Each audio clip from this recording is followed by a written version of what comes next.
reading by Bologna Times. Has Anyone Here Seen Kelly? By Bryce Walton.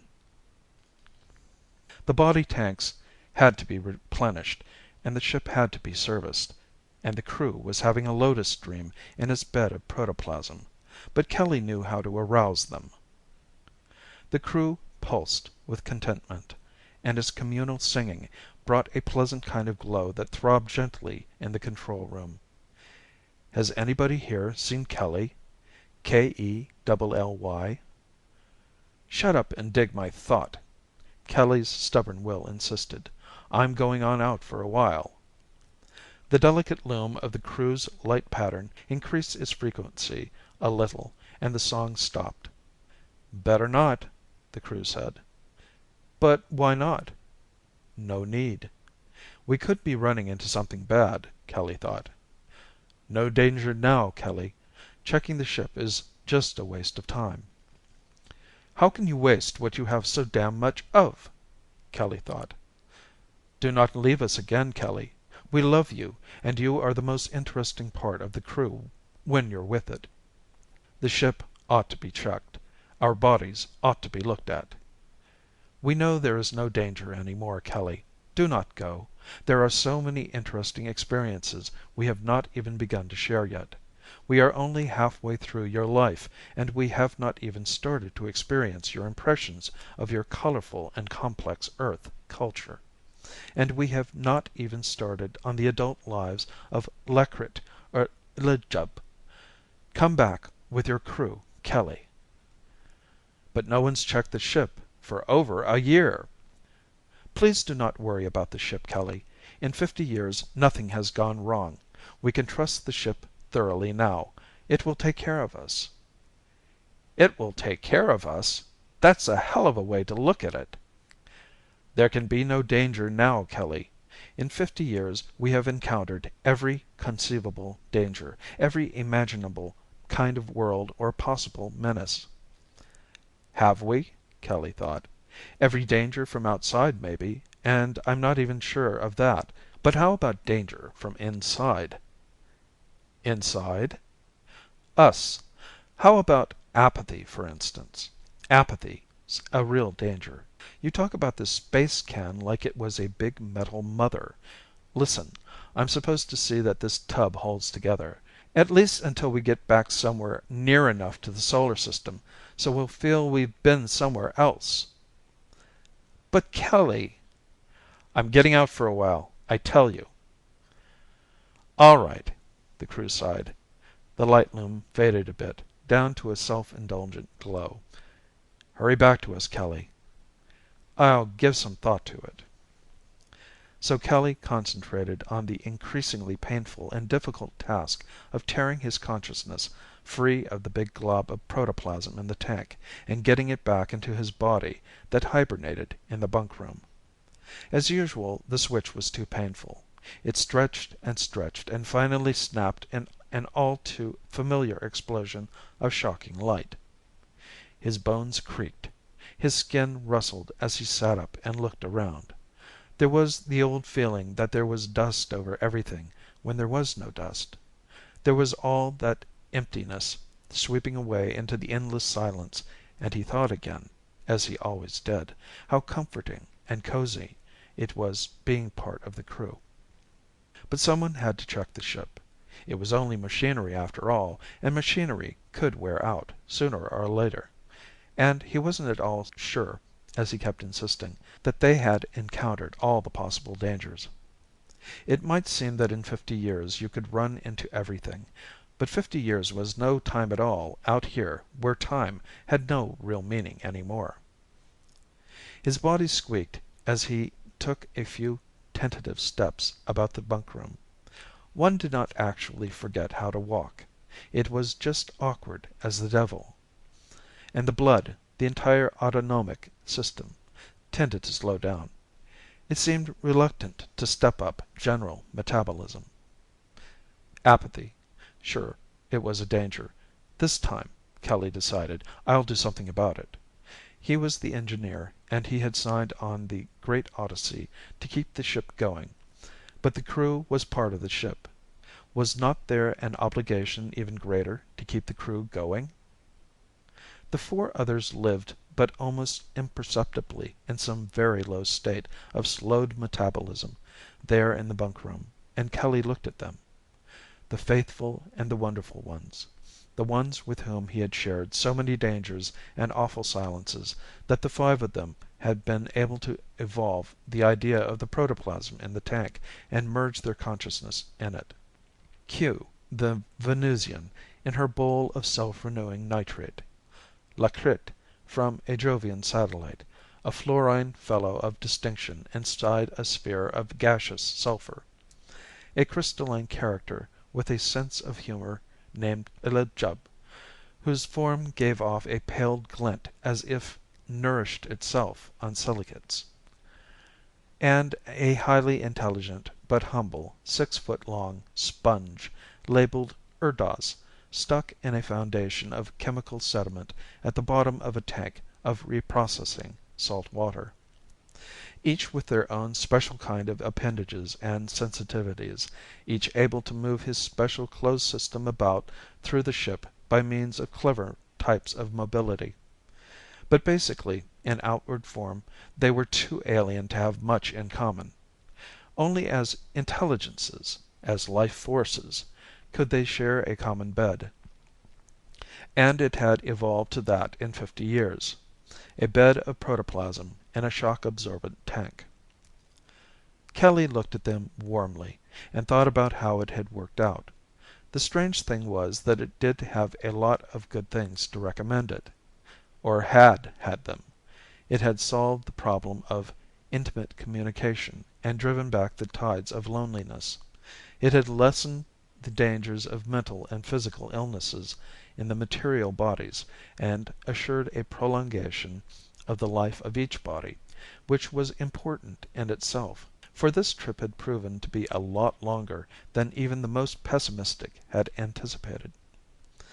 The crew, pulsing in its tank, Kelly thought oddly, is a new life form, one that had evolved to meet the exigencies of deep space, which had proven to be alien to any adaptability common to any world that rotated through it. But maybe they were too damn happy, Kelly thought. Too contented. If they ran into a real emergency now, the ship would be finished. The crew in the tank was, itself, incapable of action of any overt kind. It could not manipulate anything. It could only be happy. And the bodies here in the bunkroom could not rally fast enough to meet a sudden crisis. And they had agreed that the first law was survival. But to survive this way might well mean destruction in another. So Kelly walked and thought about it, and weighed the precarious balance. He slipped through the silent ship and to the control room. He peered into the viewscope. Some galaxy or other spun its giant pinwheel outward toward some destiny of its own. The high noon of the endlessness had been unfamiliar for years. He checked the ship's instruments. The crew in the big tank simmered and throbbed in its introspective bliss, utterly oblivious to Kelly now. Kelly saw the red dwarf a few 100 million kilos away. 3 planets ground their familiar path around it. The second in distance had a breathable oxygen, according to the scopes, but little else to recommend it. Kelly straightened up. He had no idea when the plan had really started forming, but now it was formed. When Kelly made up his mind to a thing, there was no other course but to conclude it. He knew what he had to do.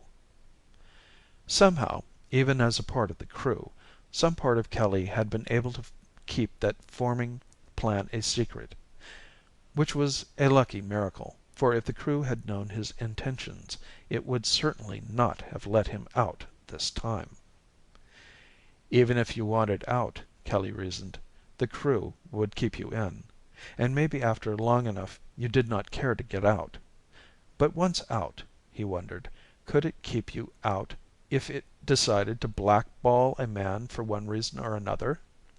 Like wrecking the ship? In the chrome strip above the control panel, Kelly saw his face grinning strangely back at him, a bearded, hollowed, paled face with an unfamiliar glitter in the eyes. Every time he had left the crew to enter and reactivate his own body, that body had seemed a little less familiar. This time it seemed to be almost entirely someone else. He stared at the face in the chrome, then whispered the hell with that, and he flipped the controls over to manual. He sat down. Behind him, the crew whispered in its tank, protoplasm developed in the labs and quivering now with some unified sensation that was purely subjective and blissfully unconcerned with what happened outside itself. "It's sick," Kelly concluded, with an emphatic clamp of his jaws. "It's not right." True, sharing the intimate sensations of alien life forms like Q, the female Venusian, had been exciting. Especially the sex experiences, which, in a flower of Q's type, was certainly something. There were interesting things to being a part of the crew all right, but the main purpose, survival, had been forgotten. Now being the crew was an end in itself. Kelly could imagine the crew business going on until finally even the material bodies in the bunkroom would be forgotten entirely and allowed to rot away to dust, about which the crew would no longer care. And that was very bad. It should not have worked out that way. But it was not too late to do something. Shake them out of the Lotus dream. He checked the scopes again. Now the second planet revealed plenty of breathable atmosphere settled in the lower valleys. He headed straight for it. The crew was soon going to get one devil of a jolt. He put the ship into a close orbit around the planet. It seemed nothing but a fearsome forest of oxidized spikes rising in corrosive silence, with here and there a lean slash of valley. There was no indication of life, no vegetation visible or revealed by the scopes. One of the valleys had a thin mouth of water stretching down the length of its face.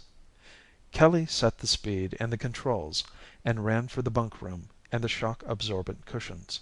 He strapped himself in and waited. It was done.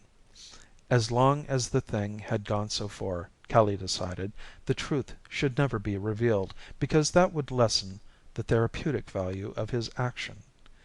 He would wreck the ship. Not too badly.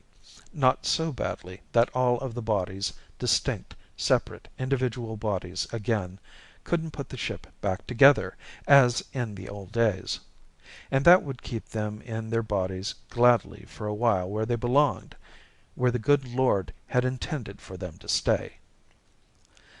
They would not be rocked away to apathy in a phony metal mother womb, thinking the ship was going to take care of them. The more Kelly thought about it, the better he felt. He stretched inside the straps. He felt his slightly atrophied muscles luxuriate over the tissues and bones of his big frame. Any body, no matter what its shape, should be proud of itself. That was Kelly's belief, and this thing that had happened seemed somewhat blasphemous.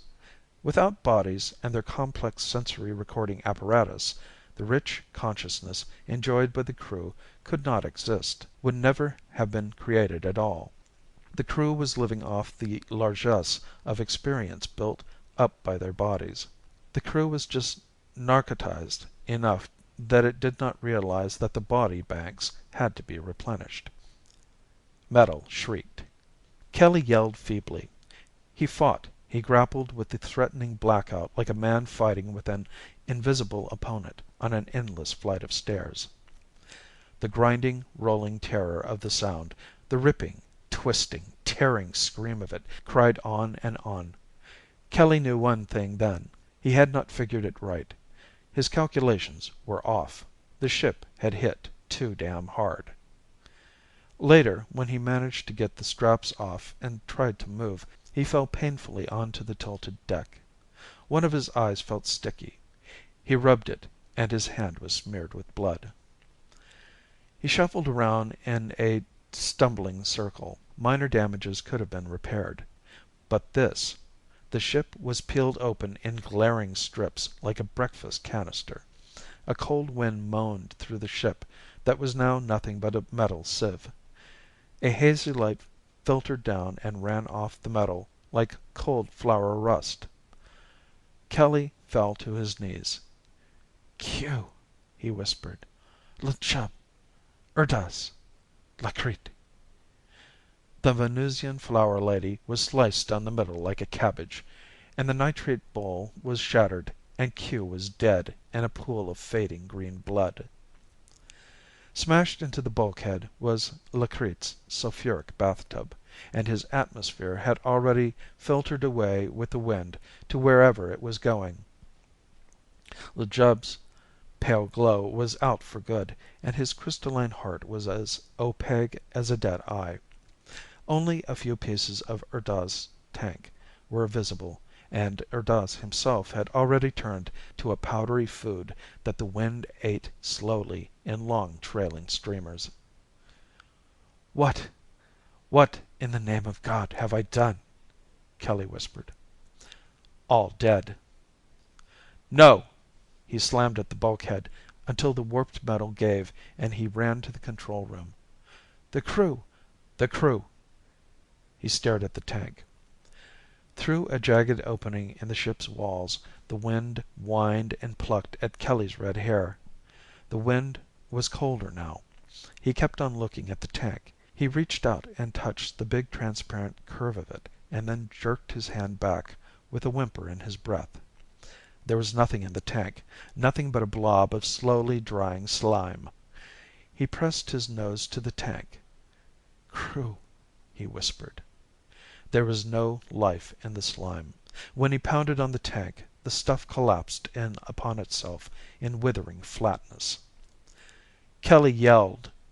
The cold wind froze at his teeth. It sucked at his breath and dried at the interior of his mouth. He ran and climbed. The jagged periphery of the opening sliced at his flesh. But he did not feel it, and he fell 20 feet without feeling that either, down the side of the ship. He started crawling over the hard, naked belly of the rock. He got to his feet. He ran stumbling down an incline of shale worn round and shiny by the wind that had blown here just as it blew now, and would blow for God alone possibly knew how long. He fell and rolled to the edge of the water. He looked into it. He felt of it. He jerked his hand away. The stuff was icy. But it was worse than icy. It was dead. It was dead water. It was without any bottom and without any life in it, anywhere. You could tell by looking into it. The wind moved over the top of it as though the water were glass, and the water was the color of a slightly transparent, naked blue steel. There was no life here. Maybe there had been once. Who knew when? Who could guess how long ago? But there was none now, and even the water had forgotten it. Kelly cried out as he stood up. "What have I done?" He raised his arms at the hazy red sun lying over the spires of towering stone and metal like a bloated balloon scraping precariously over rusty spikes. "God, what have I done?" The cry echoed tinnily on the rocks and fled on the wind. Kelly ran for a long way, falling and stumbling and getting up again. Kelly had always had one primary drive, and that was to keep going, no matter what. So now he tried to keep going. But there was no life on this planet. He had known that before. Some strange kinds of intelligence could tolerate some unpleasant worlds, but nothing would live here. Nothing could live here. That's your fate, Kelly thought. He sat down and stared at the walls of rock and metal all around. Your fate, Kelly. Your punishment. Your well-deserved hell. That was what it was. Retribution. And knowing that, he tried not to care. He tried to be glad and face what he deserved. If that were not the answer, then why had only Kelly been spared to face emptiness and silence and no life, all alone? The irony of it was that he would go on as long as possible, keeping himself alive in his own hell. There was food aplenty in the ship, enough to last as long as hell cared to have him. He turned and started walking back toward the ship that seemed some 5 miles away.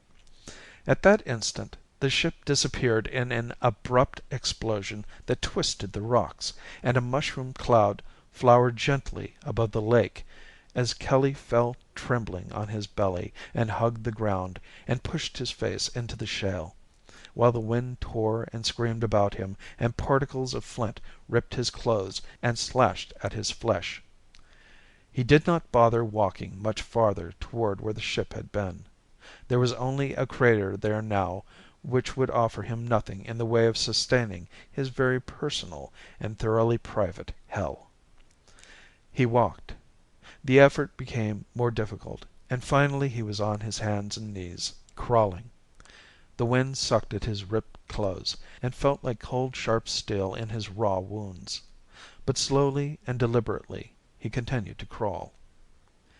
Kelly had always had the idea that a man should keep going, and so now he kept on going. Even if there was no place to go, and you could not remember particularly where you had been, you kept on moving, and fighting, and slugging along until you could no longer move. He lay there looking up at the hazy rust of the sky with the naked spires pointing up into it for no reason at all, because there was nothing up there. He had been there, and he knew. Nothing up there but space, black and without a beginning or end. He had not even checked the records of the ship, so that now, lying here, he did not even know how far away from Earth he was. At the speed they had traveled, a ship went a long way in 50 years. But the ship, the records, everything was lost. And no one would ever know now how far they had come. Or gone. What was the difference, anyway? But Kelly had no difficulty in remembering why they had come. They had come into space because that was how it was with those who fought their way up to being the dominant life form of whatever world they had lived on and grown and died on. If you were the kind who went into space, you went because space was there. Who needed a better reason than that? Q, he whispered. Lakrit, Chub, Urtaz. Listen now. I thought I was doing the right thing. Maybe my idea was right, but I just made a mistake in the calculations. I just made a hell of a mistake. The wind sighed over the naked rock, and the rusted metal, and the rock and the dead blue water. He turned and pushed his head against the rock, and his body curled up against the bitter wind. You've got to forgive me, he said. Has anybody here seen Kelly? Kelly? He shivered and kept his eyes closed. It was part of the wind. He did not want to go out that way, hearing crazy voices in the wind. Has anybody here seen Kelly? He raised his head and blinked, and the wind drove tears down his cheeks. Am I just hearing something that's going crazy inside my head? He peered around. There was nothing. Nothing anywhere, of course. Nothing where nothing had ever been, and nothing else but nothing could ever be. You're wrong, Kelly. Your crew's here. Kelly raised himself painfully to an elbow. Where? Where? Right here, Kelly. We had a difficult time locating you. Sure, we forgive you. You were trying to do what was right. We know that. There's nothing. Nothing, Kelly said. You're wrong. The crew's here, and we're waiting. He stared at the rock. He put his face against it and pushed his hands to it. There was a kind of dull glow in it, a faint hint of warmth in the rock. How can this be? Kelly said. This is the life here, Kelly. Perhaps there is life everywhere in the most impossible seeming places. And where life is, Kelly, we can live with it and be welcomed by it. Here the rock is life, and it has taken us in. It has been here a long time, and it will be here for a much longer time. Rock, Kelly said. But hurry and come back. But no one will ever know. How long? How long can we wait? Who can answer that, Kelly? But maybe they will find the crew some day. Kelly looked up once at the completely unfamiliar distances growing darker. Sometimes, he thought, they'll come from wherever Earth is and find the crew of the ship, find a rock here waiting the ages out. Hurry, Kelly. His head dropped against the rock. His hand slid down it, and a smile moved over his lips and froze there as the wind whispered over it. End of Has Anyone Here Seen Kelly by Bryce Walton, under the pseudonym Kenneth O'Hara.